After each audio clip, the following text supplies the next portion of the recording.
Assalamualaikum warahmatullahi wabarakatuh. Terima kasih kepada ibu-ibu, bunda-bunda semua yang udah menyempatkan hadir di sore ini, di mana sekarang mungkin waktunya untuk santai-santai ya weekend, tapi bunda-bunda semua ngikut ke acara majelis ilmu ini untuk menambah wawasan kita semua. Dan saya minta ibu-ibu di sini semua untuk tetap stay tune dari awal sampai akhir, tetap fokus, karena nanti di akhir acara kita ada foto bareng, terus akan ada pemberian hadiah untuk ibu-ibu yang bisa memberikan pertanyaan dengan baik. Jadi nanti akan kita pilih 3 orang penanya terbaik. Oke, sebelum kita mulai kita berdoa dulu ya. Silakan berdoa menurut agama dan keyakinan masing-masing. Berdoa dipersilakan.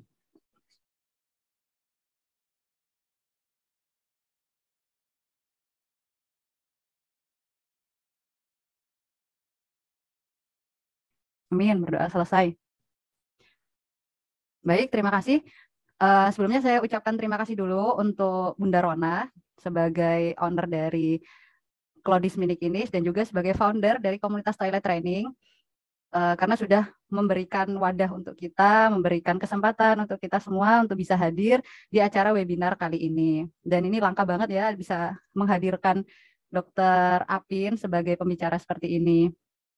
Saya merasa senang sekali karena saya sendiri juga dari dulu ngefans sama Dr. Apin gitu ya, bisa berkesempatan jadi moderator untuk beliau.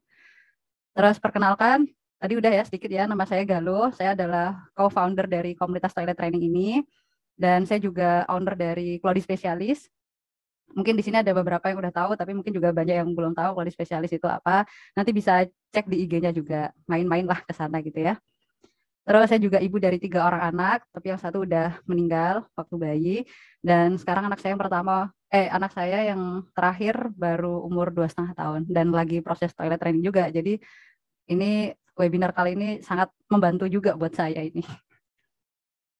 Oke, kalau gitu jangan lupa ya, Mami semua di sini, anak-anaknya udah pada diamankan, udah pada ini ya diamankan ya, dititipkan ke suami atau ke pengasuhnya supaya nanti kita bisa lebih fokus di acara ini. Jangan lupa juga pastikan jaringan koneksi dan internetnya itu lancar supaya nanti nggak putus-putus, nggak perpet-perpet waktu ngikutin materinya nanti. Terus, oh ya kalau boleh tahu ini dari mana aja sih? Boleh tulis di chat ya. Mau lihat nih dari mana aja. Ada Mbak Surtina dari Bogor. Cepet banget nih gerakannya. Lampung, Depok, Cimahi, Bekasi, Bandung, Kutai Barat, Banyuwangi, Ternate, Surakarta, Bantul, Ciledug, Kebumen, Papua Barat, Pangkalan Bun, Bandar Lampung, Tangsel, Bandar Lampung, Sulawesi Selatan, Babel, Turki, ada juga yang dari Turki, Sidoarjo, Cianjur, Lampung. Banyak sekali ini. Pamulang, Penajam Pasir Utara, Pekanbaru, luar biasa sekali ya. Semua provinsi ada kayaknya ini. Dari Sumatera, Jawa, Kalimantan, Sulawesi, Papua, Depok, Padang, Jakarta Timur, Semarang, Cigajuwa. Masya Allah, luar biasa sekali. Kalau dari info yang saya dapatkan, itu pesertanya itu yang daftar tuh sekitar 1.000. Kurang lebih segitulah ya. Ini kita lihat sekarang di sini partisipannya 237 dan ini masih terus nambah ini. Luar biasa sekali antusiasnya ibu-ibu di sini untuk belajar bareng. Ada yang dari Bangka Belitung lagi, Pontianak, Surabaya. Sehat-sehat ya, semoga tempatnya cerah di sana. Terus, oke, kalau gitu sekarang kita akan masuk ke acara selanjutnya, yaitu pembukaan dan sambutan dari Bunda Rona sebagai founder dari komunitas toilet training dan juga sebagai owner dari Claudis Minikinis. Kepada Bunda Rona, waktu dan tempat saya persilakan. Ya, kalau dari informasi yang kami terima sampai saat ini tuh peserta yang mendaftar itu mencapai angka 1.000 gitu. Nah, kebetulan ini kan masih banyak yang masih ini ya menunggu approval. Jadi mungkin akan banyak lagi yang lebih hadir gitu yang Mbak Galuh ya. Terima kasih saya ucapkan kepada narasumber, Dr. Alvin, kepada Bunda Galuh juga yang bersedia membantu memfasilitasi acara ini supaya bisa terwujud gitu kan. Tanpa koordinasi dari kita semua, acara ini tidak dapat terwujudnya. webinar ini sangat luar biasa ya Bunda Galuh dan Bunda-Bunda semua ya, karena kita akan membahas seputar toilet training dan perawatan kesehatan genitalia anak dengan aman. Apalagi dihadirkannya pembicara yang memang expert di bidangnya, dokter spesialis anak khusus bagian saraf kan. Jadi memang udah tepat banget tuh. Jadi barangkali ibu-ibu bisa bertanya, bisa lewat kolom chat, nanti kita akan pandu sampaikan ke dokter Apin. Jangan lupa kita dengerin banget tuh pemaparan dari dokter Apinnya, supaya mungkin barangkali pertanyaan ibu-ibu itu sudah terjawab dengan pemaparan dari Pak Dokter gitu kan. Jadi ketika Bunda akan memulai toilet training tuh sudah punya ada bekal ilmunya gitu kan, nggak bingung ini kenapa sih gitu kan. Nah, seperti itu. Jangan lupa juga untuk tetap stay tune sampai akhir acara karena banyak informasi yang akan kita sampaikan. Oh ya, tema toilet training ini merupakan salah satu saran dari peserta webinar ya Bunda Galuh ya. Jadi kita untuk tema-tema webinar yang masuk itu kita screening, terus kita coba fasilitasi, kita coba cari narasumber yang memang expert di bidangnya seperti itu. Nah kebetulan untuk tema kali ini masalah toilet training. Jadi Bunda-Bunda nanti pada saat giveaway juga bisa memberikan saran gitu loh. Cuma untuk kapan akan tayangnya itu nanti kita akan schedulekan dulu gitu. Seperti apa sih tema next webinar selanjutnya seperti itu. Kita tahu ya Dr. Arifianto atau yang lebih dikenal Dr. Apin ini adalah dokter spesialis saraf anak. Saya juga berkenan di Bunda Galuh sendiri sebagai co-founder adalah seorang dokter umum yang muda-muda. Jadi memang orang-orang yang tepat lah untuk membahas toilet training ini gitu kan. Oh ya Bunda, kalau sekiranya Bunda-Bunda masih maksudnya dari sini kita belajar bareng dulu di sini masih bingung gitu kan, Bunda boleh bergabung di komunitas toilet training, kita belajar bareng lagi yuk di situ gitu kan, kita sharing lagi di situ supaya kita terus berlanjut gitu nambah ilmunya kan, terus bisa juga sharing ke yang lain, oh ini ternyata begini nih cara toilet training tuh, oh begini nih, jadi banyak hal yang nggak boleh dan boleh dilakukan sebenarnya ya mudah-mudah aja sih gitu kan. Oh ya untuk pengalaman saya punya 3 anak, yang 2 itu sudah lulus toilet training karena memang udah lama ya, udah agak gede-gede gitu kan. Kalau yang sekarang kan dalam proses toilet training gitu. Yang 2 itu pengalaman saya rata-rata 1 minggu udah bisa lulus gitu kan. Kalau yang ini kan karena baru memulai, jadi saya masih dalam tahap proses mengajarkan gitu. Seperti itu. Oh ya, nanti Bunda-Bunda gabung ya di komunitas toilet training. Jadi di sini ada wadah Facebooknya, ada wadah IG-nya, kita bisa bareng-bareng kan. Saya sebagai owner dari Mini Kinis Klodis bingung nih antara saya sebagai owner Mini Kinis Klodis atau saya sebagai founder komunitas toilet training. Saya mau ngasih tahu ya. Di Mini Kinis Klodis ini kita mengadakan juga satu program, yaitu buat ibu-ibu yang ingin bertoilet training tapi misalnya terkendala dengan misalnya celana trainingnya atau apa, kita memberikan secara gratis setiap hari Jumat yang namanya acaranya itu Berkah Klodi gitu kan. Dari Berkah Klodi ini kita akan melihat gitu, kenapa sih Bunda pengen bertoilet training. Mungkin dengan dibantu training pen, Bunda bisa lebih semangat lagi, si anak juga bisa lebih semangat lagi untuk bertoilet training sih. Jadi nanti setiap minggunya kita akan memilih dari alasan yang diajukan para Bunda semua melalui IG Mini Kinis kan, setiap hari Jumatnya. Jangan lupa juga ya di Mini Kinis Klodis juga di akhir tahun kita ngadain challenge nih buat para Bunda kan. Silahkan pantengin IG Mini Kinis Klodis karena ada Mini Kinis Klodis Challenge yang hadiahnya puluhan juta rupiah gitu kan. Siapa tahu Bunda di situ yang beruntung ya gitu kan. Untuk setelah sesi acara ini selesai, Bunda-Bunda juga bisa mengikuti giveaway. Jadi selain penanya terbaik, Bunda-Bunda juga bisa mendapatkan hadiah lagi di giveaway. Jadi tetap terus pantengin IG kita di Mini Kinis gitu, IG @NINIKINIZZ seperti itu. Saya menyadari ya event ini tuh masih banyak kekurangan gitu kan, jadi mohon dibukakan pintu maaf sebesar-besarnya karena saya juga manusia, tak luput dari salah, tak luput dari khilaf gitu kan. Semoga kedepannya kami Mini Kinis bisa melayani para bunda-bunda di seluruh Indonesia menjadi lebih baik lagi gitu kan. Doakan kami supaya bisa tetap bertahan untuk melayani para bunda-bunda semuanya di sini. Mbak Galuh, ini banyak sekali informasi yang saya sampaikan ya gitu kan. Mohon dimaafkan kan karena memang harus diinformasikan gitu supaya tidak ada salah praduga lah seperti itu gitu kan. Saya berharap semoga webinar tips toilet training dan perawatan genitalia anak ini bisa berjalan lancar dan bermanfaat buat kita semuanya. Semoga langkah kecil kita berkelodi dan toilet training membantu bumi menjadi lebih baik. Wassalamualaikum warahmatullahi wabarakatuh. Terima kasih Bunda Galuh. Terima kasih kepada Bunda Rona atas paparannya yang tadi. nggak banyak kok, cuma sedikit itu. Kalau misalnya mau masih ada yang diceritakan atau perlu disampaikan lagi nggak apa-apa. Kan kita di sini juga selain pemaparan materi dari Dokter Apin juga sharing juga. Jadi kalau misalnya Bunda Rona ada informasi lain, informasi tambahan, baik itu terkait dari acara komunitas toilet training atau dari mungkin mau bercerita dulu gimana sih kok bisa toilet training 1 minggu itu luar biasa banget loh.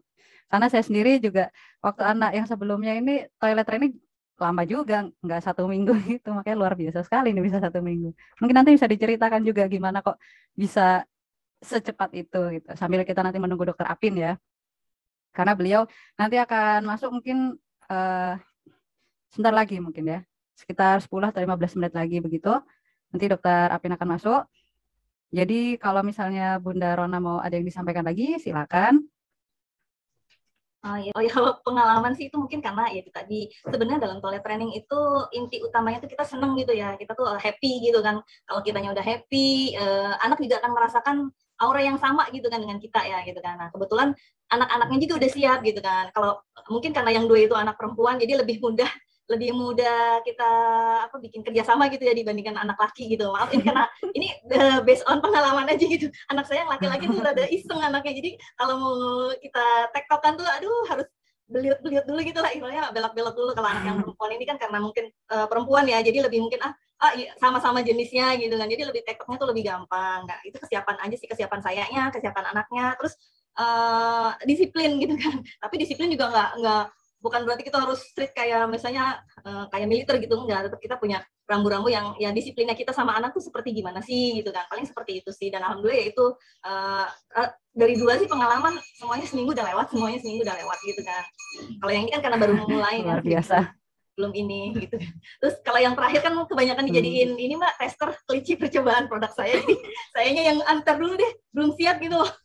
Masih butuh tester anak kan untuk untuk saya inovasi produk seperti apa gitu kan. Seperti itu sih. Oh ya, buat bunda-bunda yang belum tahu, jadi Claudis Minikinis itu salah satu brand Claudi Indonesia, jadi 100% lokal, sudah ber-SNI, dan inovasinya itu banyak sekali produknya itu.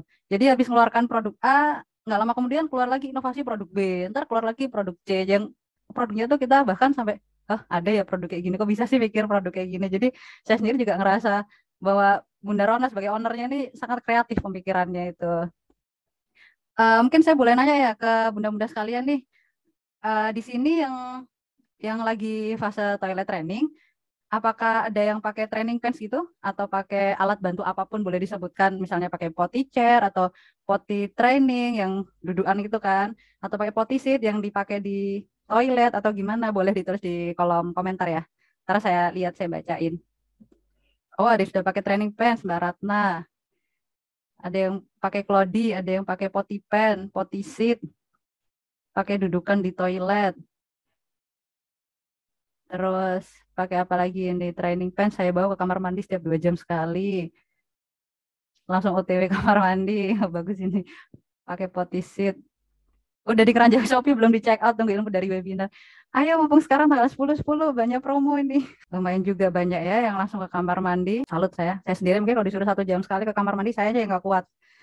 Saya yang capek. Dingin ya Mbak kakinya. Iya. Udah gitu ngurusin 2 bocah.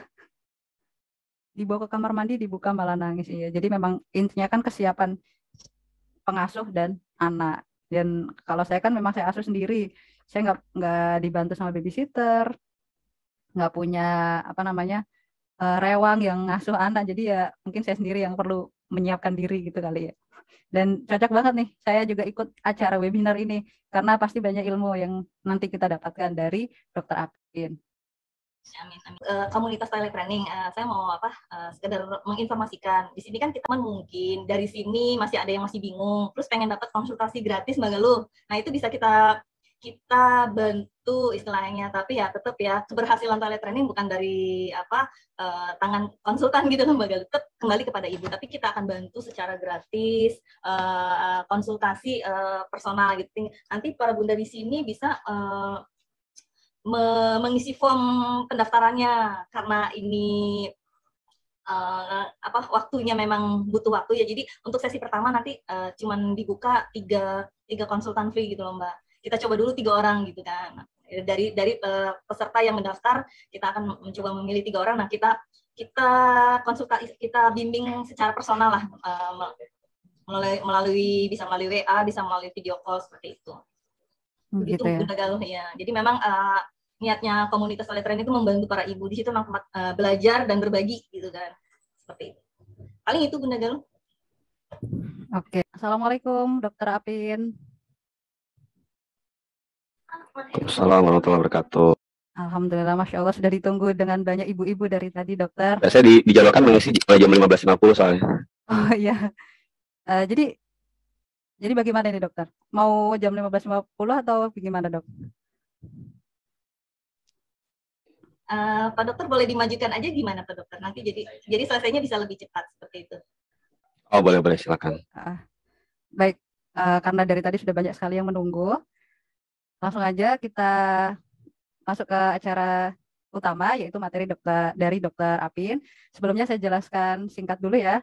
Dokter Apin ini namanya dari Dokter Arifianto, spesialis anak konsultan. Beliau adalah konsultan saraf anak dan asalnya dari Malang. Beliau ini menempuh pendidikan dokter dan spesialis di FKUI, Universitas Indonesia.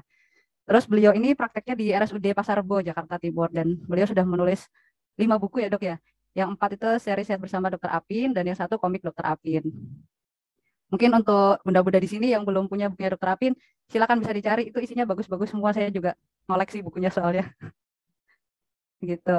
Dokter Apin sehat dokter? Alhamdulillah. Alhamdulillah sehat. Baik, untuk menyingkat waktu, silakan Dokter Apin bisa memulai materinya, waktu dan tempat saya persilakan. Monggo dokter. Ya, terima kasih Dokter Galuh atas pengantarnya dan juga Mbak Rona ya dari Minikinis. Assalamualaikum warahmatullahi wabarakatuh. Senang sekali saya bisa berjumpa dengan seluruh peserta pada sore hari ini. Terima kasih sudah diundang untuk berbagi terkait dengan tema yang diminta ke saya, itu tips toilet training ya, dan perawatan genitalia anak. Waktu yang diberikan ke saya tidak banyak, hanya 60 menit untuk materi dan tanya jawab. Jadi saya akan mencoba untuk menyelesaikan materi dalam 30 menit, dan nanti 30 menit ke depan berikutnya akan kita lanjutkan dengan tanya jawab. Jadi saya mohon diingatkan waktunya kalau terlalu lama menyampaikan materi. Oh, jadi ya, dokter. Terima kasih. Saya lihat tadi sudah cukup ada pengantar ya tentang toilet training, terutama dari Mbak Rona. Ada 3 hal yang ingin, terutama 2 sih sebenarnya, sesuai dengan tema tentang toilet training dan metodenya. Kemudian ada perawatan genitalia anak, tapi sebenarnya tidak akan lengkap kalau tidak membahas sekilas tentang infeksi saluran kemih, karena ini yang akan banyak dihubungkan dan pertanyaan yang biasanya akan banyak muncul itu terkait dengan infeksi saluran kemih juga. Nah, toilet training itu bahasa tadi dibilang tatur gitu ya, di tatur atau pelatihan ke kamar mandi. Kadang-kadang susah mencari padanan bahasa yang tepat. Jadi yang ingin saya tekankan adalah, saya sendiri juga jadi ingat dari 3 anak saya tuh sebenarnya kayaknya nggak ada satupun yang saya kayak nggak baca model-model pelatihan apa. Jadi kayak secara alami gitu toilet training. Tapi ternyata ketika kita coba untuk dalami, sudah cukup dimudahkan gitu oleh para ahli dan oleh para praktisi. Dan biasanya pertanyaan pertama yang diajukan adalah, berapa sih usia yang tepat untuk mengajarkan anak mengalami toilet training? Saya akan memaparkan beberapa rangkuman dari apa yang saya baca dan coba saya sarankan dalam praktek sehari-hari. Tapi yang ingin saya tekankan adalah coba pahami prinsipnya. Menurut saya itu hal yang paling penting ya. Artinya apa? Ya, kita jangan terpaku pada misalnya harus metode A, metode B. Tapi yang paling paham anak itu ya orang tuanya sendiri. Yang paling ngerti anaknya kira-kira kapan bisa dimulai untuk toilet training ya orang tuanya sendiri. Kalaupun punya, bahkan anak pertama, anak kedua pun bisa jadi berbeda. Apalagi kalau anak kita dengan anak orang lain, itu mau membandingkan silakan, pada akhirnya yang akan memutuskan adalah orang tuanya sendiri. Dari berbagai definisi toilet training, yang ingin saya coba mudahkan adalah toilet training itu adalah proses ya. Jadi ini kan kalau kita dengar istilah training itu kesannya kan kayak pelatihan formal gitu. Jadi kadang-kadang bahasa Inggris itu sulit untuk diterjemahkan ke bahasa Indonesia. Prinsipnya adalah ada yang namanya proses, dan proses itu sesuatu yang ada waktunya, ada waktu bermulanya, dan ada waktu berakhirnya. Dan proses ini ternyata bagian yang terjadi secara alami dalam perkembangan anak. Karena perkembangan anak itu sendiri adalah suatu proses yang terjadi secara alami sesuai dengan jam biologis seorang manusia. Dan ini adalah ternyata bagian dari belajar. Artinya apa? Orang tuanya belajar supaya anaknya bisa mempraktekkan, dan anaknya sendiri pun akan belajar. Entah dia belajar secara alami mengikuti naluri instingnya, atau belajar dari orang tua yang mengajarkan. Ini melibatkan yang namanya toilet ya, toilet kamar mandi atau alat buat jamban ya, pelatihan ke jamban istilahnya ya. Ini yang namanya buang air kecil, buang air besar ya di jamban ini. Dan target akhirnya adalah outcome-nya, yaitu anaknya tidak BAK dan tidak BAB di diaper lagi atau di popok lagi. Dan ini pasti sudah berubah definisi ya. Zaman dulu mungkin misalnya sebagian dari ibu yang hadir di sini, para bunda yang hadir di sini, mungkin juga dulu nggak pakai toilet training metode khusus, dan bahkan mungkin juga dulu banyak yang nggak pakai diaper sama sekali ya. Tapi atau udah bisa menahan BAK dan BAB dan tidak BAK BAB di celana misalnya seperti itu. Maka kalau menggunakan infografis ini, seorang anak nanti bisa mengenali sinyal tubuh atau reaksi yang mendorong untuk BAK dan BAB, tapi tidak langsung membuangnya dimanapun dia mau, dan nanti prosesnya semakin membaik seiring usia bertambah, dan akhirnya dia akan mampu secara mandiri menahan untuk tidak BAK dan BAB selain di jamban tadi. Ini jamban itu bahasa yang paling pas. Nah, ini adalah bagian dari proses kemandirian seseorang. Artinya apa? Akan ada usia minimal seiring dengan kita tahu kan perkembangan itu ada perkembangan motorik, perkembangan bahasa, sosial personal gitu ya, komunikasi, dan kita tentunya anak bayi baru lahir belum mampu untuk melakukan toilet training, tapi pada usia sekian akan mulai bisa. Nah, kalau dibuat rata, secara fisik dan secara psikologis dalam arti kognitif kecerdasan seorang anak biasanya itu mulai bisa umur 18 bulan sampai 2,5 tahun, dan rata usia yang paling banyak tuh usia segini. Tapi kalau saya perhatikan sebenarnya zaman dulu nggak pernah ada yang namanya pospak atau klodi, tapi kok mereka bisa, dan bahkan itu dari sebelum berjalan pun sudah ada yang bisa ya. Jadi patokan usia ini sebenarnya tidak demikian saklek, dan kalau saya coba simpulkan memang ini kebanyakan mengambil dari literatur dari negara barat ya, Amerika, Eropa misalnya. Nah, ini melibatkan struktur organ yang mengatur saluran kemih. Ada organ kandung kemihnya, ada organ dari ginjal sampai kemudian mengalirkan air seni sampai keluar di alat pengeluaran baik laki-laki maupun perempuan, ada saraf yang terlibat untuk mengaturnya, dan secara umum bayi itu bisa sampai 15-20 kali per hari untuk berkemih atau buang air kecil. Dan secara usia seperti ini statistiknya ya, tapi ini nggak jadi patokan yang saklek sebenarnya. Dan kalau bertanya rata-rata usia berapa nih anak saya bisa dilatih toilet training? Oke, 18 bulan. Boleh nggak sebelum 18 bulan? Silakan saja. Kalau beda 18 bulan bagaimana? Tadi saya kembalikan sesuai dengan pantar saya di awal. Yang paling pertama adalah orang tuanya menilai kesiapan fisik dan emosional anak. Ini dari artikel dari Zero to Three, dan kita biasanya akan menilai, kalaupun kita ada usia 18 bulan, anaknya kira-kira pada usia segini bisa nggak ya? Sepertinya dia sudah tidak BAK, tidak setiap 2 jam. Bisa lebih dari 2 jam baru BAK. Karena kadang-kadang ada yang khawatir, loh, anak saya kok makin besar, pipisnya makin jarang. Ini apa ada, langsung mikirnya jauh tuh, apa anak saya ada infeksi atau yang lain, padahal ini adalah bentuk alami dari perkembangan seorang anak.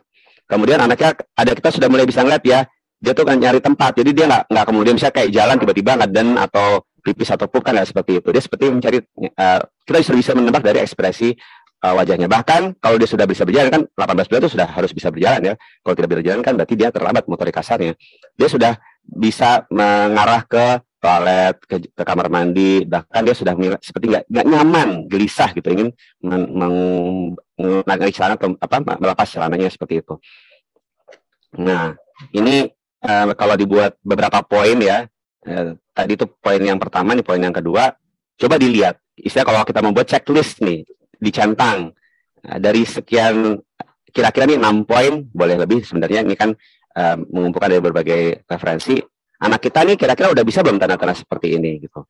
Kalau sudah bisa, walaupun katakanlah umurnya mungkin belum 2 tahun atau bahkan belum 18 bulan, coba saja kalau ingin di toilet training. Atau boleh nggak ya saya tunda-tunda? Nah, itu orang tuanya pun yang akan memutuskan. Ada beberapa catatan terkait toilet training ini, yaitu kadang tidak disarankan ketika ada kondisi-kondisi yang sifatnya dikhawatirkan mempengaruhi psikologis anak, pindah tempat tinggal, kemudian ada orang tua yang, ada anak yang sekarang kan yang mungkin kita nggak belajar toilet training ya, ada juga sleep training misalnya gitu kan, ada sleep training kamarnya dipisah. Jadi kondisi-kondisi yang kira-kira psikologis anak itu juga harus dipertimbangkan. Kalau tidak, ini tidak tepat waktu untuk memulai toilet training. Karena tadi kan ada selain psikologis, fisik ada psikologisnya juga. Nah ini hanya untuk menekankan kembali poin-poin yang diberikan sebelumnya. Intinya adalah kita sebagai orang tua itu mampu mengenali, mampu mengidentifikasi sinyal dari anak tersebut. Jadi artinya kadang-kadang gini, bukan kita mampu mengidentifikasi, tapi anak itu juga memberikan sinyal. Banyak anak yang sudah mampu untuk berbicara 18 bulan, tapi dia kan biasanya kalau kata pertama yang diucapkan kan memanggil orang tua yang terlebih dahulu, terus kata-kata lain ya yang menunjukkan keinginan terhadap sesuatu. Tapi kan jarang ya, misalnya pengen pipis itu kan jarang yang di awal-awal. Nah, anak itu kadang-kadang kalaupun dia sudah mampu berbicara, tapi dia belum mampu memilih kata untuk mengatakan keinginan pup dan pipisnya itu, orang tuanya harus mengenali atau ya tadi anaknya ingin menyampaikan. Dan ini sangat sangat beragam. Ada dengan ekspresi wajah, dengan gerakan tangan, itu tanda kesiapannya. Nah, ketika kita sudah melihat anak itu mulai siap gitu ya, ada banyak metode yang bisa digunakan. Ada yang menggunakan potty chair, kursi toilet gitu ya. Dan anak itu kan biasanya kalau sudah setahun lebih 18 bulan itu mandinya kan nggak sambil di bak. Jadi gini, sebenarnya terlepas dari potty training ini, salah satu anjuran mandi bagi anak itu kalau dulu pada usia bayi belum bisa duduk berdiri itu ya, itu kan masih di bak mandi. Tapi kalau sudah bisa berdiri berjalan terus tidak dianjurkan di bak mandi lagi. Kenapa? Pertama, ada risiko meningkatkan kelembapan kulit, bahkan beberapa anak mengalami keputihan pada anak perempuan, dan ini juga akan memudahkan dia bisa membiasakan setiap ke kamar mandi itu duduk dulu di toilet dengan bisa menggunakan kursi duduk di toilet, tidak ada contohnya, atau boleh pakai potty chair yang beli bentuknya plastik seperti itu. Jadi dia tahu kalau kamu pup, kalau kamu pipis, kamu duduk entah di potty chair yang plastik atau menggunakan kedudukan toilet seat ya yang ditaruh di klosetnya tadi. Dan sekaligus kita merangkum anak ini sudah bisa bicara kosakata apa saja, sekaligus kita mulai mengajarkan bahasa yang tepat. Jadi ini juga penting nih. Kalau saya bilang memulai potty training di usia toilet training atau potty training di usia 18 bulan itu, selain kita juga melatih sedini mungkin, itu juga bisa menstimulasi perkembangan bahasa ekspresifnya. Kenapa? Karena dia harus bicara. 18 bulan lebih itu kan diminta untuk bicaranya secara verbal, tidak non-verbal lagi. Nah, jadi kamu kalau mau pipis harusnya jangan cuma nunjuk-nunjuk ke kamar mandi atau nunjuk-nunjuk tarik-tarik celana atau tarik-tarik popoknya, tapi bilang pup pipis gitu ya. Entah dia udah keluar dulu atau belum keluar, tapi dia dibiasakan untuk seperti itu. Ada beberapa yang kemudian butuh kenyamanan dengan membawa barang tambahan, silakan.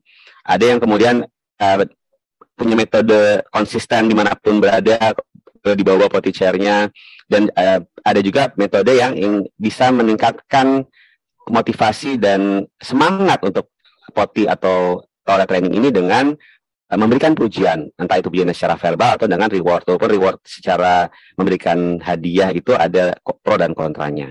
Dan ini juga penting ketika terutama pada anak perempuan ya, nanti terkait dengan pembersihan genitalia, genitalia anak perempuan, kan kita sudah tahu tuh cara cebok perempuan yang benar seperti apa dari depan ke belakang. Nah, itu sudah kita kerjakan sejak bayi itu baru lahir, masih baru bisa berbaring telentang, belum bisa duduk berdiri berjalan. Nah, begitu dia sudah mulai potty training, kita juga sambil kita praktekkan, kita peragakan cara ceboknya yang benar, dan kita juga sampaikan gitu kan, seperti ini cara buang air kecilnya. Dan sekarang sudah terbiasa kalau mandi itu kan nggak pakai bak mandi, nggak pakai gayung ya, pakai jet washer. Itu lebih bagus lagi tuh, lebih mampu untuk membersihkan karena kan satu arah dengan tekanan cairan tadi. Dan juga bagi mereka yang beragama Islam itu juga mengenalkan yang namanya istinja sedini mungkin terkait dengan masalah toharoh atau cara menyucikan diri. Nah, kemudian toilet training ini juga ternyata punya manfaat banyak. Salah satunya adalah bisa mencegah atau mengatasi terjadinya sembelit. Banyak anak yang sempat mengalami sembelit, tapi begitu dia mulai di tolokan toilet training, sembelitnya atau konstipasinya bisa teratasi. Tapi kalau dia sempat mengalami sembelit, atasi dulu sembelitnya. Kenapa? Karena sembelit itu atau konstipasi adalah proses yang cukup traumatik pada anak.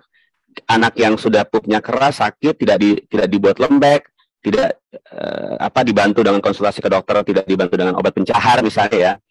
konstipasi obatnya bukan probiotik ya, tapi diberikan dahar misalnya, itu diatasi dulu. Setelah pupnya lancar, baru dia mulai dibolehkan untuk melakukan toilet training.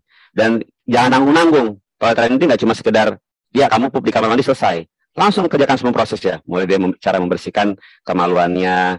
Anaknya juga nyiram toilet dengan di flush itu ya. Anak kan suka sekali ya main flush itu kan.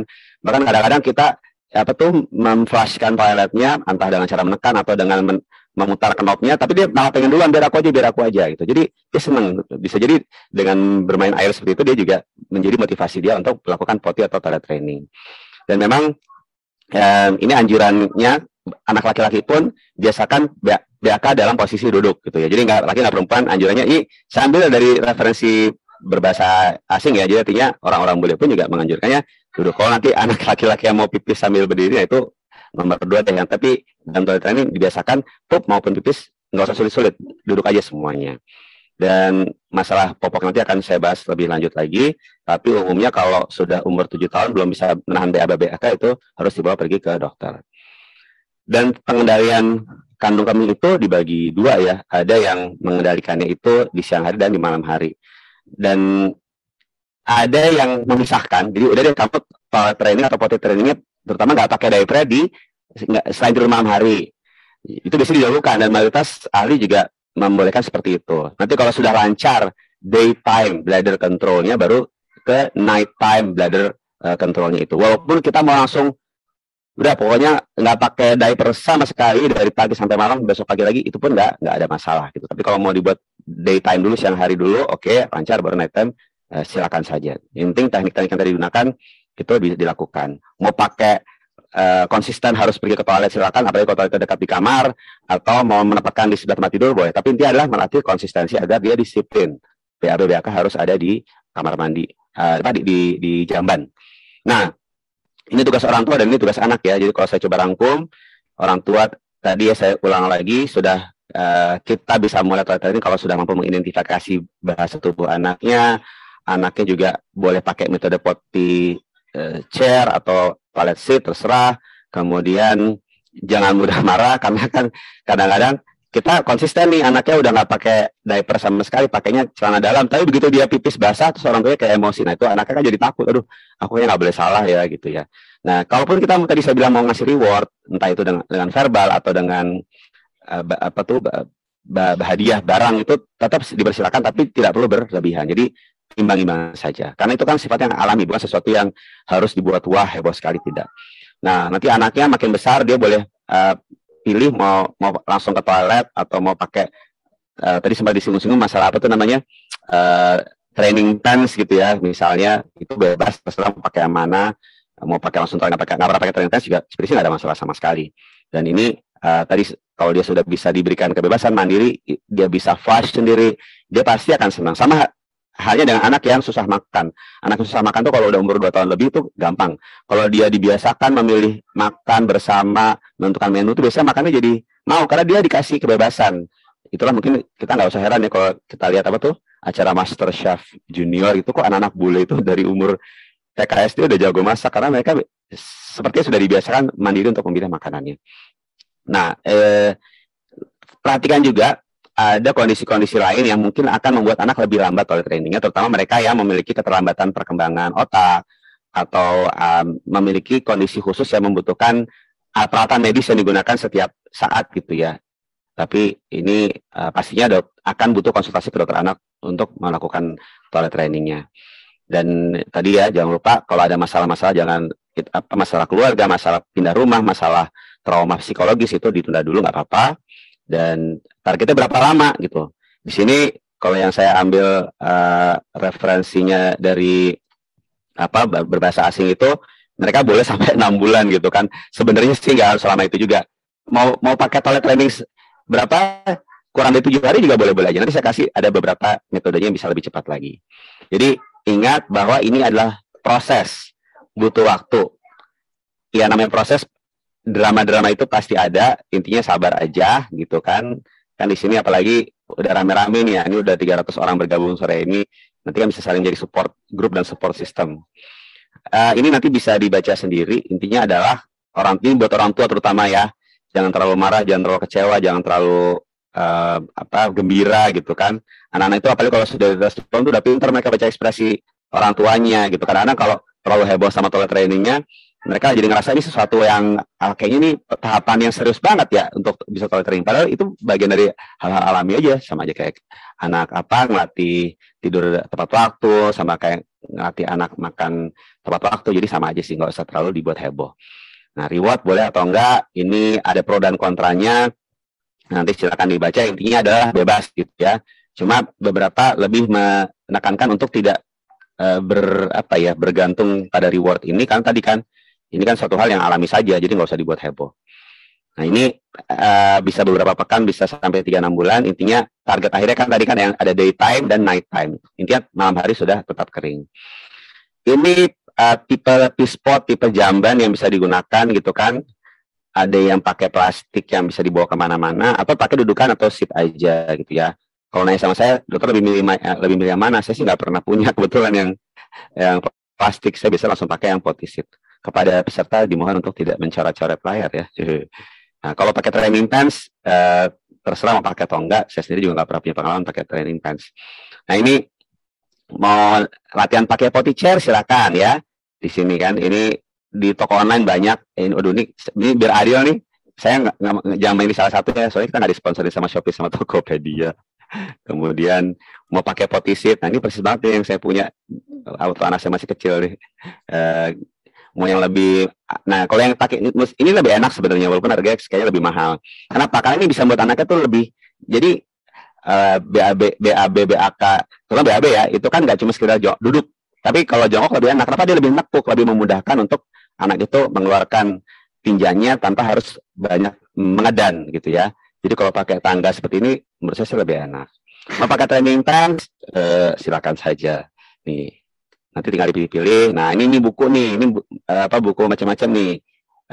Dan ini juga bagus ya, nggak cuma sekedar melatih anak untuk toilet training, tapi juga melatih dia untuk berbicara dan berbahasa. Membaca buku itu kan hal yang bagus kan, daripada nonton gawai screen time. Nah, kalau stiker-stiker gini nih, silakan pakai, silakan enggak, gitu kan. Cuma kalau yang model-model gini hati-hati nih, nanti kalau makanan manis, apalagi yang nggak boleh kan ngasih permen, itu nanti malah ada masalah baru lagi. Atau ini masih mending nih kayak gini nih, dikasih rewardnya berupa kamu dapat 1 bintang, berhasil hari ini. Kalau kamu berhasil lagi besok, kamu dapat lagi bintang. Nanti terserah nih kamu mau jadi Brigjen, Majen, Letjen, atau Jenderal. Nah, nanti bisa di sini nih. Kalau kamu berhasil setelah malam hari udah nggak pakai diaper lagi. Sorry, ini hanya pengulangan saja. Saya buat slide-nya agak banyak supaya bagikan ke seluruh peserta. Intinya biar bisa dibaca berulang-ulang ya. Nah, ini satu metode yang kalau saya lihat itu kan bahasa keren banget nih, naked potty training gitu kan. Atau no pants potty training gitu. Ini saya nih namanya keren, tapi ini metode yang seperti dari zaman dulu nih, zaman ketika belum ada disposable atau cloth diaper gitu ya. Jadi udah bener-bener nggak pakai celana sama sekali, bisa ewer-ewer aja itu, baju di atas pakai, di bawahnya telanjang gitu kan. Dan ini orang-orang bule pun menyetujui penggunaan metode ini. Tapi tentunya ini ya ada risiko dan manfaatnya tentunya. Dan ini caranya benar-benar nggak pakai celana sampai tidur malam hari, dan ini biasanya harus rajin ke toilet, dan ini cukup sering. Yang saya ingat dulu, walaupun nggak pakai naked potty training, saya dulu yang nomor 1 kali itu tuh setiap berapa menit itu ya saya suruh kamar mandi dalam kondisi dia udah nggak pernah pakai diaper sama sekali gitu. Jadi dia konsisten. Bahkan di sini dibilang ini cara kilat nih, flash result gitu kan, flash sale gitu, 3 hari langsung bisa berhasil. Nah, atau ini metode yang mungkin saya rasa ini lebih moderat di pertengahan, diaper free. Jadi di sini nggak fully naked, tapi nggak fully naked below the waist, tapi dia benar-benar nggak pakai clothy ataupun pakai disposable diaper sama sekali. Jadi nggak pakai popok sama sekali. Nah, di sini pakai celana dalam aja, jadi dibiasain. Intinya nggak pakai diaper. Dan ini sama bolak-balik ke kamar mandi. Kemudian kita harus konsisten gitu kan, dan kita udah punya kayak alarm setiap berapa jam sekali gitu ya. Dan tentunya anaknya selalu diomongkan. Anak 18 bulan itu kan sudah bisa diajak komunikasi, maka selalu komunikasikan atau ditanyakan udah pengen pipis pup belum, walaupun kadang-kadang anaknya ngomongnya iya, kenyataannya enggak, ngomongnya enggak, atau dia udah pipis pup di celana dalam misalnya, ya udah nggak apa-apa. Itu proses yang alami dan saya lihat itu yang cukup banyak. Maka ini kesimpulannya, kalau training itu bagian perkembangannya sebenarnya alami-alami saja. Tapi saya berharap yang sore ini saya share di sini, dan ya di sini ahlinya banyak ya, saya berbagi dari perspektif yang saya kumpulkan. Ini saya memberikan bekal bagi orang tua untuk menyiapkan diri dan selalu melakukan yang namanya evaluasi. Selain kita monitor, itu juga melakukan evaluasi. Nah, oke, waktu saya lihat tinggal 10 menit lagi. Jadi kalau mau pilih pakai ini intermezzo aja ya. Intinya adalah ternyata kalau dari berbagai ini terutama dari luar negeri sih referensinya, dari Ikatan Dokter Anak Indonesia, Ikatan Dokter Amerika Serikat sendiri, mereka tidak ada yang mengunggulkan salah satu metode seperti ini, tapi intinya adalah masing-masing memiliki pro dan kontranya, manfaat dan risikonya. Jadi kalau bagi saya sih sebenarnya nggak ada beda. Yang penting intinya setiap kali dia pipis pup kan harus langsung diganti. Mau pakai pospak, mau pakai klodi, tetap aja. Kalau nggak langsung diganti ya anaknya bisa lembab, bisa iritasi, risiko infeksi saluran kemih menjadi meningkat. Nah, gimana cara membersihkan? Ini gampang, pada genital perempuan semua sudah ngerti ya, intinya harus satu arah, gitu kan, satu arah dari depan ke belakang, jangan bolak-balik gitu ya, karena kalau bolak-balik nanti jadinya kuman dari dubur pindah ke depan. Nah, ini salah satu risiko infeksi saluran kemih pada bayi perempuan, dan memang pada bayi perempuan risiko ISK lebih tinggi dibandingkan bayi laki-laki. Kenapa? Karena ukuran uretra maksud saya, uretra itu lubang pembuangan pipis yang lebih berdekatan dengan vagina dan juga lebih dekat sama dubur dibandingkan dengan laki-laki yang lebih panjang, kan ada penisnya itu. Nah, yang saya tekankan pada laki-laki ya. Jadi pada laki-laki itu yang saya tekankan berkali-kali, setiap kali saya praktek juga, do not retract foreskin. Juga tidak boleh menarik kulit penis. Kalau anak cowok, bayi cowok belum disunat, tidak boleh menarik kulit untuk membersihkan. Baca di artikel manapun jawabannya sama gitu. Kalau nanti infeksi dong, enggak. Malah kalau ditarik kan laki-laki itu, bayi laki-laki fimosisnya fimosis fisiologis. Jadi jangan tarik-tarik, nanti malah bisa melukai dan itu menimbulkan masalah baru. Bersihkan pakaian, bersihkan aja gitu. Kalau nggak mau pusing-pusing sama kulup ya suap aja sekalian dari umur bayi kan juga sebenarnya nggak ada masalah. Ini ISK saya nggak bahas banyak karena waktunya terbatas. Saya ingin lebih banyak menjawab karena di sini saya lihat tuh ada 58 yang di chat ya. Jadi intinya adalah ISK itu hanya bisa diketahui berdasarkan pemeriksaan urin, dan nanti di akhir saya akan menyampaikan bahwa toilet training itu punya hubungan positif. Jadi kalau makin cepat toilet training ya makin bagus dalam mencegah risiko terjadi infeksi saluran kemih. Kenapa? Karena kan mengurangi risiko terjadi paparan kuman yang berlama-lama di saluran kemih. Di saluran kemih itu kan dari mulai ginjal sampai ke uretra tadi ya, tempat pembuangan pipis. Nah, kalau memastikan dia ada infeksi saluran kemih atau enggak, itu harus dengan pemeriksaan urin. Dan ini itu ada dua, ada pemeriksaan urin yang dengan namanya itu urin rutin, urinalisis, dan ini namanya kultur urin. Harusnya kita memastikan dengan pembiakan atau kultur. Jadi angka ini akan didapatkan kalau kita periksa urin dengan kultur urin. Ini, kultur urin, bukan dengan sekedar urin rutin saja. Dan ini saya juga ingin menepis lah atau meluruskan salah kaprah terkait sekarang kan dikit-dikit silent, anak berat badan nggak naik, namakan ceknya urin. Padahal dokter itu harusnya nggak berpikir pukul rata semua, dicek semuanya, nggak gitu, masing-masing dianalisis. Jadi jangan mudah mendiagnosis ISK karena harus ada gejala-gejalanya. Dan sebenarnya gejala tertinggi itu adalah demam. Kalaupun dia ada asimptomatik atau tidak bergejala itu lebih jarang dibandingkan yang bergejala.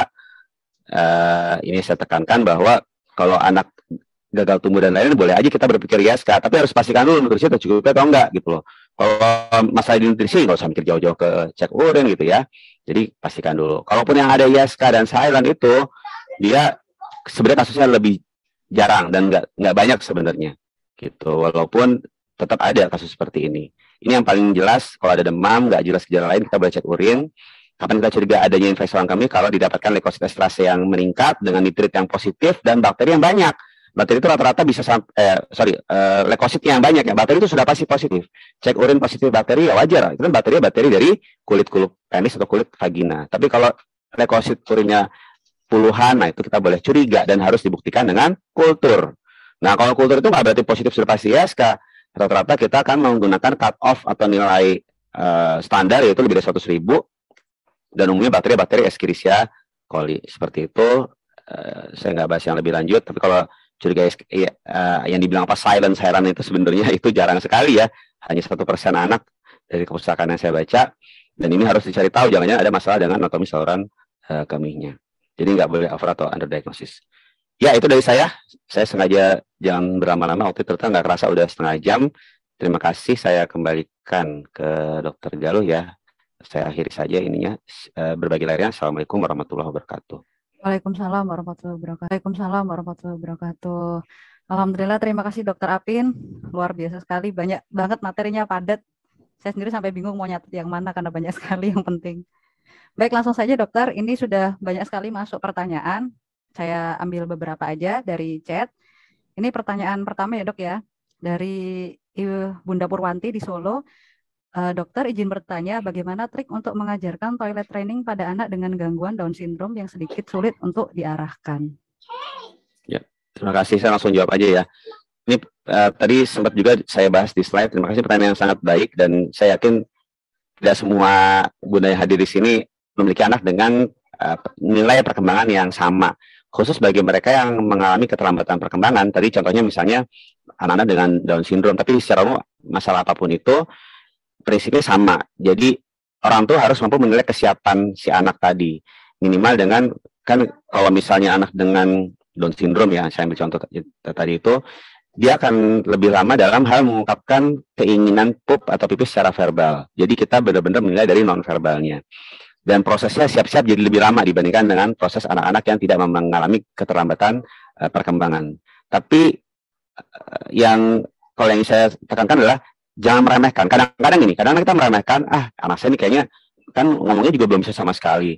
Kayaknya bakal lama nih, gitu. Padahal di luar dugaan kita, dia memiliki apa ya? Kalau sebenarnya dia memiliki kelebihan dalam hal melakukan toilet training. Di luar dugaan kita, tapi dalam waktu 1 bulan dia sudah bisa tuh toilet training. Dan itu saya temukan cukup pada beberapa pasien saya itu seperti itu. Oh iya dok, dia ngomongnya belum bisa gitu, belum lancar, belum ada yang jelas. Tapi dia sudah, kalau datang periksa itu udah nggak pakai diaper sama sekali, cuma udah pakai celana dalam aja. Kenapa? Karena dia sudah tahu dan dia sudah mampu untuk merasa risih untuk pipis nggak di kamar mandi.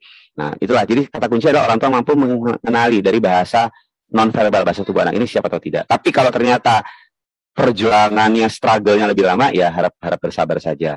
Pada akhirnya itu, kecuali ada masalah lain, misalnya gini, anaknya sambil di toilet training ternyata mengalami masalah dengan, misalnya dia ada infeksi saluran kemih berulang gitu kan, berarti ini kan harus ada konsultasi lebih lanjut ke dokter, mungkin ke dokter urologi, nefrologi anak misalnya ya, terlepas, dan ini akan lebih membutuhkan tuh di toilet training lebih segera gitu. Nah kalau gitu pastinya akan butuh bantuan dokter spesialis anak untuk membantu prosesnya. Tapi secara umum kalau nggak ada masalah dengan saluran kemihnya, dengan memperhatikan sinyal nonverbal anak tersebut, silakan lakukan toilet trainingnya. Demikian. Begitu. Baik dokter, jadi memang semua tergantung dari kesiapan anak juga ya. Betul. Kita harus bisa mengidentifikasi sebagai orang tuanya itu. Kemudian lanjut lagi dokter, ini ada dokter, beberapa waktu lalu saya melihat di IG Reels, ada ibu yang melatih toilet training anaknya sejak umur 3 bulan, sehingga umur 9 bulan sudah nggak pup di popok, dan jam-jam tertentu didudukkan di kloset, walaupun dia pup atau enggak. Walaupun itu jam 2 pagi juga dilakukan hal itu. Apakah ada efek jangka panjang ke depan kalau terlalu dini dilatih ke toilet gitu dok? Kalau saya lihat tidak ada efek. Malah itu lebih enak ya. Enakan begitu tuh. Istilahnya utangnya udah terbayar lunas di awal. Belum setahun udah bisa toilet training. Enak banget. Kalau bisa seperti itu lebih bagus kalau menurut saya. Jadi silakan dikerjakan kalau bisa. Nggak apa-apa. Oh gitu. Apa nggak ada efek untuk ya berkaitan dengan anatomi anaknya gitu dok? Mungkin kan tadi kan ada kesiapan secara fisik dan psikologis. Apakah kalau umur 3 bulan sudah dilatih itu sudah siap kondisi fisiknya gitu dok? Kalau dia memang sudah bisa, sebenarnya anak itu memang sudah mampu. Kalaupun kita latih, tapi belum bisa, dia juga nggak akan bisa. Kan anak itu, mungkin saya akan menghubungkannya dengan ranah perkembangan ya. Ada istilah perkembangan itu average rata-rata, ada yang advance, dia lebih dulu.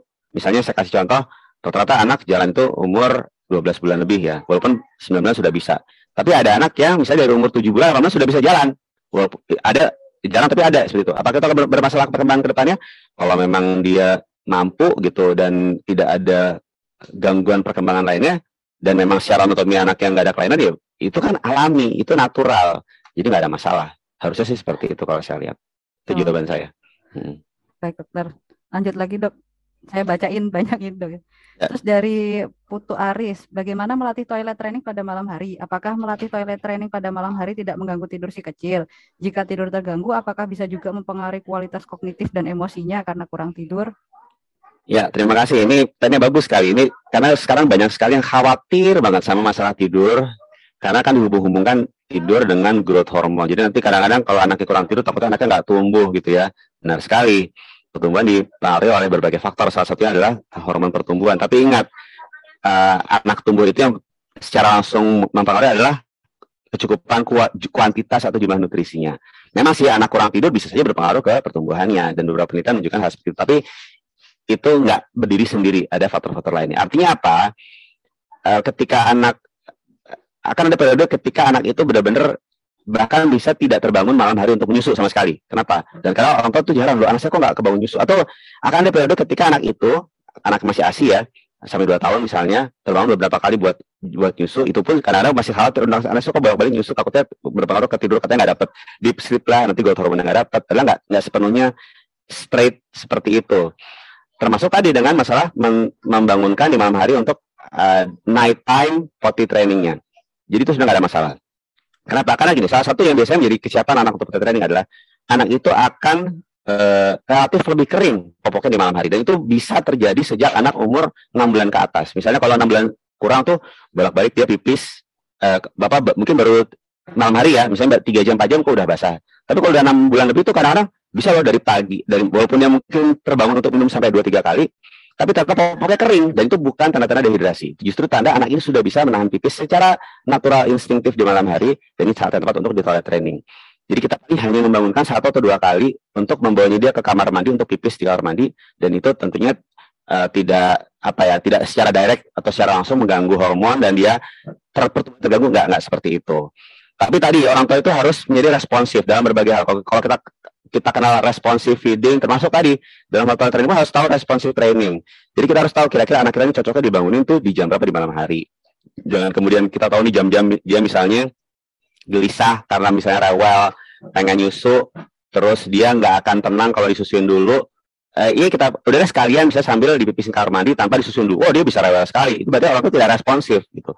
Dan satu anak berbeda dengan anak yang lainnya. Bahkan anak kembar pun itu bisa beda satu dengan anak lain. Jadi be responsive parents. Jadi orang tua yang responsif mampu menangkap sinyal si anak. Maka ketika malam hari mau membangunkan untuk pipis di kamar mandi itu dilihat anak ini kira-kira perlu berapa kali, jam berapa aja. Jadi nggak usah khawatir. Asal kita responsif ya. Jangan nggak pas waktunya bolak-balik anaknya malah rewel dan nggak berhasil. Itu berarti orang tua yang kurang responsif. Kira-kira seperti itu jawabannya. Oh begitu. Baik, terus ada lagi dok. Dari Iin Setiani di Jakarta. Dok izin bertanya, apa penyebab anak kembali ngompol setelah berhasil toilet training? Terus yang kedua, anak yang masih mengompol sampai usia 10 tahun apakah normal atau perlu pemeriksaan lebih lanjut?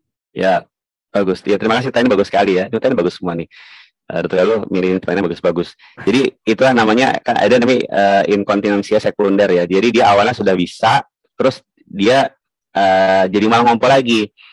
Jadi ada 2 tipe inkontinensia, nggak bisa nahan pipis. Itu ada yang memang sampai umur 10 tahun lebih dia nggak bisa nahan pipis. Itu namanya primer. Tapi ada yang sekunder, dia udah bisa nahan, terus tiba-tiba dia usia sekian ngompol lagi. Dan pada beberapa kondisi itu ternyata sebagian besar masuk kondisi yang masih wajar. Misalnya gini, dia nggak pernah ngompol, tahu-tahu waktu kelas 1, kelas 2 SD, dia ngompol. Tapi biasanya itu nggak lama.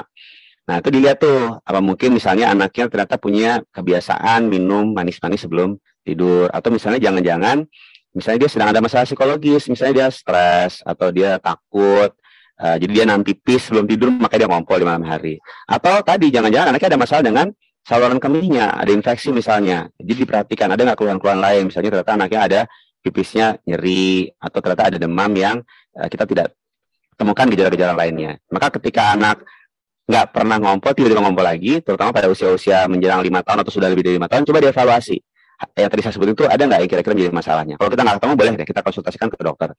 Karena kalau itu terjadi sementara, terus nanti dia bisa normal lagi, ya itu nggak masalah. Tapi kalau ternyata itu sulit dihentikan, bolak-balik ngompol terus, nah itu pasti ada sesuatu serius yang harus kita cari tahu dan butuh dokter untuk dikonsultasikan. Seperti itu, Dokter Galuh. Baik dok, berarti memang kalau sampai 10 tahun masih ngompol harus konsultasi ke dokter ya? Betul. Dan itulah kenapa toilet training makin dini tuh makin bagus. Oh ya, baik dok. Ini mungkin ada pertanyaan dari peserta yang on cam gitu ya dok ya. Silakan. Ini banyak banget yang resen, ada berapa orang tuh. Ini untuk yang mau bertanya silakan. Bentar. Ini Mbak, tapi tolong dipersiapkan ya on cam gitu ya. Jadi yang saya sebut ini. Kamera dibuka biar tahu udah siap. Kalau cuma resen tapi kameranya mati, nggak dipilih. Iya. Ini dari Mbak ini aja, Fikri Al-Hadi. Untuk admin boleh di unmute dulu, Mbak Fikri Al-Hadi.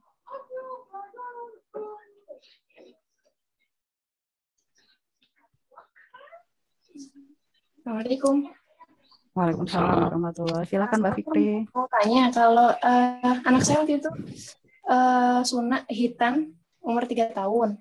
Nah, itu pembersihannya setelah hitan itu seperti apa supaya kan ya masih ada bekas lukanya itu. Dia pakai metode klem. Nah, itu saya takut di sekitar area penisnya itu meninggalkan bekas kotorannya itu. Itu cara pembersihannya baiknya gimana, Dok?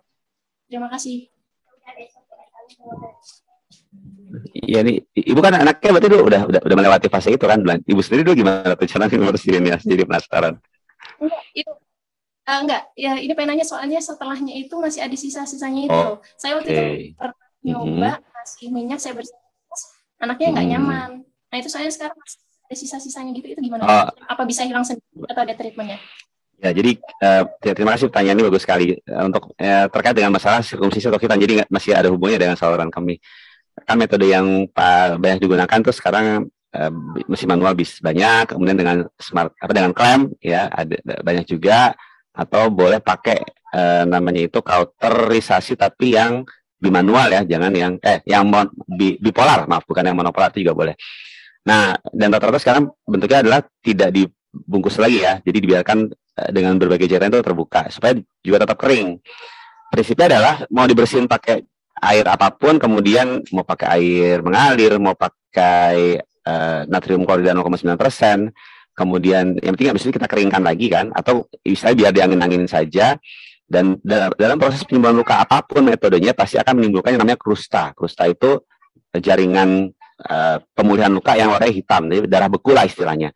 Itu pasti akan ada, dan itu bisa sampai lebih dari 7 hari, rata-rata bisa sampai 14 hari, dan itu akan lepas seiring dengan proses pemulihan yang berakhir dan dia akan menjadi keropeng. Jadi sebenarnya nggak dibersihkan dengan cara yang benar-benar kering banget pun, ideal pun tetap aja nanti dia bisa itu lagi, tetap dia akan terlepas juga dengan sendirinya. Yang penting yang kita pastikan adalah dalam proses tersebut jangan sampai jangan sampai ada infeksi gitu. Infeksi itu misalnya ada bengkak, nyeri, bahkan ada demam lagi. Jadi nggak usah terlalu pusing dengan cara bersihin, toh nanti ujung-ujungnya akan kering dan terlepas keropengnya. Jadi nggak ada satu cara ideal tuh, nggak ada. Berarti dibersihkan saja, boleh pakai air mengalir. Yang penting setelah itu dibuatnya kering, dan harusnya maksimal 14 hari itu sudah benar-benar lepas semua krusta atau keropengnya tadi. Seperti itu. Ya, mungkin silakan yang lain kali ya pertanyaannya ya. Ya, boleh. Ada lagi yang mau bertanya on cam? Mbak Rizka Martavia. Untuk admin tolong di-unmute dulu. Sore dokter. Sore Mbak. Sore dokter, saya izin bertanya. Untuk hitan itu baiknya di usia berapa ya dokter? Dan apakah hitan itu bisa membantu dalam proses toilet training? Dan bagaimana ya dok ya cara merawatnya setelah dihitan? Kalau misalkan apa kurang bersih nanti penis anaknya akan berpengaruh pada kesuburannya nanti kelak ya dokter? Terima kasih. Ya, terima kasih Bu Rizka, tanya bagus sekali. Saya langsung jawab aja Dokter Galuh ya. Jadi kayak Dokter Galuh langsung saya lewatin. Kalau dari apa yang saya baca itu sebenarnya nggak ada hubungan antara proses hitan dengan toilet training. Misalnya yang sudah disirkumsisi atau dihitan lebih awal, nanti proses toilet trainingnya akan lebih mudah, atau bisa lebih cepat, atau sebaliknya, atau itu tuh sebenarnya nggak ada kaitan seperti itu. Hitan aja, toilet training aja. Dan hitan bisa dikerjakan dari usia berapa? Dari bayi baru lahir pun mau dihitan silakan aja. Bahkan makin cepat makin baik, karena kan ada hubungan positif, makin cepat dihitan maka makin mengurangi risiko terjadi infeksi saluran kemih pada usia 1 tahun pertama. Dan nanti kan terkait dengan masalah teknik dan juga umur, bisa gini, aduh anaknya udah keburu umur setahun nih gitu, ya mau dihitan sih boleh-boleh aja, tapi kan biasanya anak itu udah nggak bisa diam, kemudian kita ada risiko dia misalnya nangisnya lebih kencang, dan juga pasti sunatnya itu terutama ya, dokternya mau nggak tuh ngerjain dalam kondisi misalnya anaknya teriak-teriak. Jadi itu hal-hal yang jadi pertimbangan selain dari masalah makin cepat sunat makin baik. Tapi sebenarnya kita hitung aja, training aja, walaupun kita nggak ada masalah, terserah mau training sesuai kesiapan anak dan orang tuanya, seperti itu ya. Oke, siapa lagi? Baik, satu lagi aja ya mungkin ya. Untuk bunda-bunda yang lain boleh siap-siap juga pakai jilbab, terus on cam, karena nanti setelah acara ini kita akan foto bareng dengan Dokter Apin. Jadi kok masih ada waktu 10 menit lagi. Oh iya, baik Dok. Nanti kita pilih 2 pertanyaan lagi aja ya. Tenang aja, masih ada 10 menit. Okay. Siap Dok, siap. Untuk Mbak Ratna dari Demak, silakan Mbak Admin. Silakan di-unmute. Halo. Assalamualaikum Dok, selamat sore. Waalaikumsalam. Dok, saya tuh mau tanya terkait dengan BAB, Dok. Halo Dok, suara saya apakah jelas sekali, silakan diteruskan Ibu. Ya. Ini Dok, anak saya tuh usianya 25 bulan. Sudah 1 bulan itu lepas pampers dan berlatih TT-nya dengan bantuan training pants. Ya. Nah, untuk titis di hari pertamanya itu dia lepas pampers dan langsung adaptasi dengan baik. Bahkan satu kali kejadian ngompol malam hari. Jadi problem itu BAB-nya Dok, dia masih belum bisa BAB di kloset gitu. Saking takutnya sampai pernah tidak mau BAB dan berujung sembelit. Untuk BAB tipsnya yang paling ampuh kira-kira seperti apa ya Dok? Mohon bantuannya Dok, terima kasih. Oke, ya terima kasih kembali. Ini pertanyaan bagus sekali ya. Ternyata dalam proses training kan ada 2 hal ya, ada BAK dan BAB. Kita pengennya kan simultan tuh BAK BAB lancar gitu. Tapi ternyata ada yang BAK-nya duluan, BAB-nya belum bisa, ada yang BAB-nya duluan, BAK belum bisa gitu.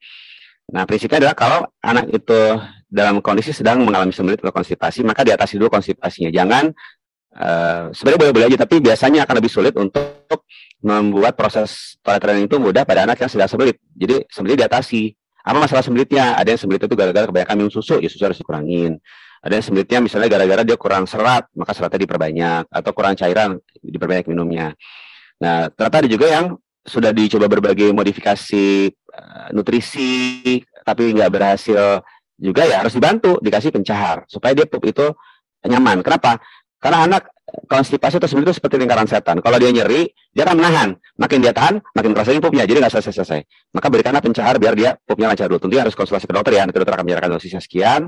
Nah, ketika sudah lancar, BAB-nya, anaknya sudah nyaman, nggak trauma, nggak takut lagi untuk BAB, boleh dilatih untuk pup di kamar mandi. Nah, kalau dari cerita ibu ini, saya sebenarnya kayaknya feeling saya pakai feeling jadinya. Feeling saya ini mending pakai metodenya no pants, no diaper method maksud saya. Jadi nggak usah pakai training pants-nya, nggak usah dipakai lagi. Pakai celana dalam aja gitu. Atau kalau perlu pakai celana pendek gitu loh. Jadi ya celana pendek kan risikonya lebih ini. Kenapa? Dia pernah merasakan sembelit. Ini logika saya ya, dia tuh sudah pernah merasakan pup itu nggak enak kalau sampai keluar di celana atau di diaper. Dan anaknya sudah umur 2 tahun lebih, itu benar-benar kita manfaatkan. Anak yang normal perkembangan, apalagi sudah bisa menahan pipis, sejatinya wajarnya dia pun nggak akan nyaman kalau pup di celana, kecuali dibiarkan ketahan sama training pants, kemudian dia istilahnya nggak langsung bau, nggak langsung basah. Nah, kalau kayak gitu kan risiko dia kalau pup bisa langsung jatuh ke lantai misalnya, dan itu bau. Dan kalau dia terjadi seperti itu, awal mungkin nggak mulus ya, kita boleh kasih komentar, tuh kan bau kan, tuh kan jadi kotor kan, ayo nanti takutnya kepleset. Jadi ada semacam apa ya, bukan celaan ya, tapi kita beritahu nih dampak negatifnya gara-gara kamu pup di celana itu seperti ini. Nah, tapi tadi begitu dia sudah bisa nggak pup, kita kasih hore, boleh pakai tadi itu tempel kalender berhasil nggak pup di celana, boleh kasih stiker gitu, nggak usah dikasih kasih tempel atau diwarnain 1 bintang 2 bintang. Nah, biasanya sih dengan metode yang no training pants method itu lebih cepat gitu dibandingkan dengan pakai training pants. Atau kalau perlu, kalau udah siap banget, ya udah no pants gitu. Jadi naked below the waist, dari pinggang ke bawah itu nggak pakai celana. Kalau memang pun berani itu silakan aja. Semoga bisa menjadi jawaban yang solutif. Demikian. Baik, terima kasih. Ini ada satu lagi pertanyaan, boleh ya Dok ya? Ini dari Turki soalnya. Dari Mbak Kartika di Turki. Ya. bagaimana cara membersihkan daerah genital anak perempuan secara benar. Kalau yang saya baca dari depan ke belakang. Tapi Ya. setelah 2 minggu anak lahir, saya bersihkan genital anak, bagian labianya saya buka, ada warna putih-putih. Oke. Ada yang bilang daerah lipatan bayi yang warna putih-putih jangan dibersihkan, nanti bayinya kedinginan. Jadi seharusnya bagaimana, Dok? Ya, terima kasih Dr. Galuh. Ini pertanyaan bagus sekali. Terkait dengan itu namanya vernix ya. Vernix itu kan ketika bayi dalam kandungan itu kan dia dilapisi oleh selaput seperti lilin, itu sebagai selaput pelindung, dan ketika bayi sudah lahir dimandikan, berkali-kali dimandikan, tapi ada area-area tertentu yang lipatan yang menyimpan si vernixnya tadi. Dan itu sebenarnya sih nggak ada masalah, mau dibersihin bener-bener bersih gitu pakai kapas basah silakan, mau dibiarin nggak bersih-bersih amat pun sebenarnya juga nggak ada masalah, karena itu jarang menjadi sumber tempat infeksi saluran kemih. Asal tadi pipis bersihin dengan tadi searah tadi. Jadi mungkin kalau sebenarnya itu ada, itu mungkin mitos kali ya, mitos kalau nggak dibersihin jadi kedinginan. Padahal sih dari kita sama kedinginan. Jadi bebas mau dibersihin, sanggup silakan, nggak dibersihin karena ngeri-ngeri gitu ya biarin juga ya, nggak apa-apa juga. Yang penting kita coba sebisa mungkin sebersih yang kita mampu. Seperti itu Dr. Galuh. Oke, baik, saya rasa sesi tanya jawabnya sudah cukup. Baik. Ini saya bacakan resume tadi aja ya, Dok ya, singkat saja. Jadi untuk potty training ini memang yang paling penting adalah kesiapan orang tua dan anak. Jadi kalau orang tua itu harus mampu memahami sinyal yang diberikan oleh anak. Kemudian kita juga memberi kebebasan pada anak, dia mau pakai potty atau mau pakai langsung duduk di kamar mandi juga bisa. Terus kita sekaligus juga mengajari kemampuan verbalnya anak untuk bisa mengucapkan mama aku mau pipis atau mau pup gitu. Terus kita juga jangan sampai mudah marah kalau ternyata anak kebablasan ngompol atau kebablasan pup di celana. Jadi harus latihan kesabaran juga ya untuk orang tua. Terus kalau untuk anak, dia juga harus bisa memahami sinyal tubuhnya sendiri. Jadi kalau misalnya dia sudah kebelet pipis, dia menunjukkan gelisah dan dia ngomong ke orang tuanya gitu. Terus toilet training ini memang salah satu tahapan yang alamiah pada anak dan itu normal dan nggak ada milestone khusus. Tapi rata-rata 18-25 bulan itu sudah mulai bisa diajarkan. Terus kesiapan anak, orang tua, dan pengasuh dan lingkungan itu harus sangat diperhatikan. Jangan sampai karena toilet training ini anak malah tertekan secara psikologisnya gitu. Terus kemudian lakukan tahapan toilet training secara bertahap, evaluasi keberhasilan dan dampaknya seperti apa. Ada mungkin yang mau ditambahkan, Dokter? Enggak sih, nggak ada. Cuma ya luar biasa nih pesertanya. Saya lihat ada yang dari Papua segala. Saya waktu terbatas nggak bisa dijawab semua. Pertanyaan bagus-bagus. Nanti mudah-mudahan ada waktu lain untuk bisa ngebahas semuanya. Itu aja sih Dr. Galuh. Iya. Kalau gitu untuk bunda-bunda sekalian silakan on cam dulu. Kita mau foto bareng sama Dokter Apin. Langsung pada buka kameranya, ini udah siap-siap semua ternyata dari tadi, Dok. Nah, nanti adminnya yang akan mengambil fotonya ya. Baik, Mbak Galuh, siap-siap ya, kita mulai. Cheese. Lihat di kaca, cheese. Ada lagi. Ya, cheese. Baik, Dokter Apin, terima kasih banyak atas waktunya. Saya termasuk salah satu fansnya Dokter Apin nih. Saya ngikutin Facebooknya Dokter Apin itu sudah lama. Sampai sekarang kalau nggak salah Facebooknya dihapus ya, Dok ya. Oh, iya, ada akun baru. Tapi Dokter Galuh lebih jago nih masalah training dibandingkan saya nih. Oh, enggak juga kok, Dok. Saya juga masih belajar, anak saya masih latihan toilet training juga ini. Jadi ini ilmunya tadi saya langsung serap semua karena saya juga harus mempraktekkan habis ini. Terima kasih untuk Dokter Apin. Saya ucapkan semoga Dokter Apin sehat selalu. Sama-sama, semoga semuanya ya. Selalu dalam kesehatan dan keberkahan. Terima kasih Dokter atas waktunya. Wassalamualaikum warahmatullahi wabarakatuh. Waalaikumsalam warahmatullahi wabarakatuh. Saya izin live Zoom-nya ya. Iya, monggo Dokter. Terima kasih. Terima kasih. Dari tim panitia, saya dan Bunda Rona memohon maaf kalau misalnya ada salah kata atau salah perbuatan atau mungkin acaranya kok gini sih, kok gini, kok gitu karena manusia memang tempatnya kesalahan. Jadi saya juga mengucapkan terima kasih kepada semua bunda-bunda yang udah hadir, udah menyempatkan waktunya dari tadi jam 3 sampai sekarang udah mau jam 5 untuk tetap stay tune dan mendengarkan materi ini dari awal sampai akhir. Semoga ilmunya bermanfaat, bisa menjadi wasilah kebaikan dan nanti bisa disebarkan ke teman-temannya yang lain. Jangan lupa juga ikut ke grup komunitas toilet training yang ada di Facebook, dan jangan lupa juga follow IG-nya Minikinis di @minikinis _z belakangnya, di IG-nya Clody Spesialis @Clody_spesialis gitu, dan juga ke IG-nya Dr. Apin kalau misalnya mau ngepoin tips-tips dari Dr. Apin lainnya, ada di @Dr. Apin. Oke, kalau nggak ada lagi yang mau disampaikan, kita tutup acara kali ini dengan bacaan hamdalah. Alhamdulillahirabbil alamin, sudah diberi kelancaran sampai sejauh ini. Terima kasih bunda-bunda semua, sampai bertemu di webinar dengan tema yang lain dan masih bersama Minikinis, Clodis, dan nanti juga bersama komunitas toilet training. Sekian dari saya. Wassalamualaikum warahmatullahi wabarakatuh. Waalaikumsalam warahmatullahi wabarakatuh.